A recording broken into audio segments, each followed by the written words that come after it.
Hello there, it's Audiobook BLAST time. Look, he knows it's Clem Fandango. He's a clever chap, that toast. And welcome along. We're back to lovely sunny Croydonia here in gorgeous Ladbroke Audio Land, in association with the ACA, the Audiobook Creators Alliance. Go join them for free, no cash required. Go join them, it's free, and help raise up the voices of all of us who work on the creative side of audiobook production in the UK. There's going to be something there for you. If not, there's going to be somebody, because they're just lovely people. So what's today's topic? It's about marking up your scripts. So this is particularly for producers who work in studios with their lovely narrators, and you're making markups and helping out your editors with information about how many retakes there are and bits of information. And it's really important to make sure that your notes, no matter how rushed you are, however much you're needing to concentrate on what's being said, are legible and easy to understand. Now, back in the day on paper, this wasn't quite so hard because we're all used to writing on paper.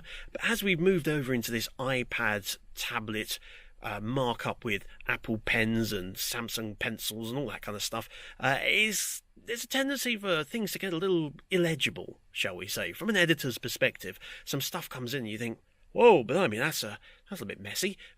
Can't quite understand that. Has a doctor filled out the information? It's really quite hard to read at times. So just bear in mind, we know how pressured you are in the studio. You're really concentrating on what the narrator's saying and everything you've got to do. But if you can just practice the penmanship on the iPad screen a little bit. I'm going to give you an example of what I mean in terms of a nice, tidy looking script. So I'm going to turn the little camera guy here around. Got to give camera a name, haven't we? And we'll have a quick look down here at this here iPad screen.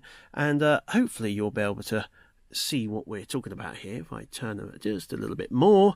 And so things like having highlights for pronunciations, again, just make sure you can read it, you can see the highlight. Things like retakes, for example, 2 retakes there, nice, clean, precise lines, not squiggling, not covering up the words too much. And also some information over here from a producer saying use the first take, again, easy to understand.